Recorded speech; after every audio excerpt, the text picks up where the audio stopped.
কষ্টে প্রায় 3 ঘন্টা লাইনে দাঁড়িয়ে থাকার পরে মা কালীর পুজো দিয়ে তারপরে চলে যাচ্ছি আমরা বেলুড় মঠে। দেখো বেলুড় মঠে যেতে গেলে আমাদের প্রথমে দক্ষিণেশ্বর মা ভবতারিণী ফেরিঘাটের ওখান দিয়ে যেতে হবে।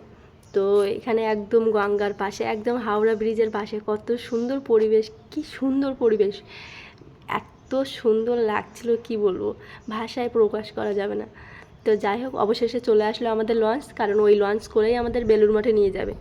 তো চলো আর দেখতে থাকো। দেখো প্রচণ্ড ভিড় ছিল, আর যখন আমরা হাওড়া ব্রিজের তলা দিয়ে যাচ্ছিলাম, কি বলবো, এত আনন্দ হচ্ছিল। দেখো কত সুন্দর পরিবেশটা, তা দেখে যেন সমস্ত কষ্ট দূর হয়ে গেল। অবশ্যই কমেন্ট করবে কেমন কেমন কেমন বলো। খুব সুন্দর, খুব সুন্দর।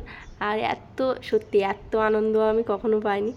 এত সুন্দর প্রাকৃতিক পরিবেশ দেখে জাস্ট মনটা ভরে গেল। আর এই গঙ্গার শান্ত পরিবেশ অশান্ত করার জন্য দেখো কে আসছে। তো বোটের পেছন পেছন ওরা না সাঁতার কাটছিল। দেখো বোটে অলরেডি ওরা উঠে গিয়ে ওখান দিয়ে জাম দিচ্ছিল। তো যাই হোক, দেখতে দেখতে দেখো আমরা বেলুড় মঠের ভিতরের মন্দিরগুলো কিন্তু দেখতে পাচ্ছি। তো আমি প্রথমে বুঝতে পারিনি যে এত সুন্দর সুন্দর মন্দির ওর ভিতরে আছে। পরে বুঝলাম না, ওর ভিতরে অনেকটা জায়গা জুড়ে অনেক কিছু আছে। তো একটাই সমস্যা, যেখানেই যাই না কেন সেখানেই ক্যামেরা নট অ্যালাউ। তো যার ফলে তোমাদের অতটা আমি কিছু দেখাতে পারিনি, জাস্ট এই গঙ্গার পাশ দিয়ে যাচ্ছিলাম সেটুকু দেখালাম। তো দেখতে দেখতে চলে আসলাম আমরা ফেরিঘাটে বেলুড় মঠে। তো এবার চলো চলে যাওয়া যাক। তো তোমরা দেখতে থাকো। আসলে আমাদের কপালটা এরকম, আমরা যেখানেই যাই না সেখানেই প্রচণ্ড ভিড় থাকে, কী আর করা যাবে, তবুও যেতে হবে। কিছু দেখার জন্য তো কিছু কষ্ট করতেই হবে না, তো সেটাই করছি। তো এখানে আমাদের টিকিট চেক হচ্ছিলো যে আমরা টিকিট কেটেছি কিনা। তো চেক হওয়ার পরে সোজা আমরা চলে আসলাম ফেরিঘাট থেকে উঠে।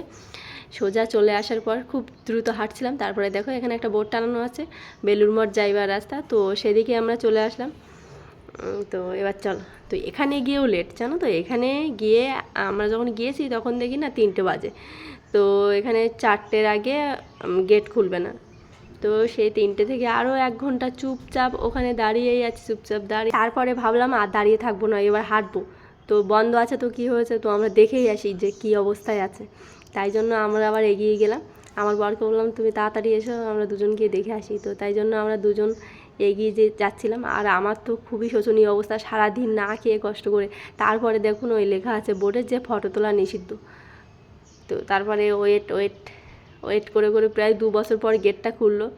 গেট খোলার পরে একটুখানি ভিডিও করছি, তো এখানে এসে বলছে না ক্যামেরা চালালে হবে না, কোনো ভিডিও ফটো তোলা যাবে না।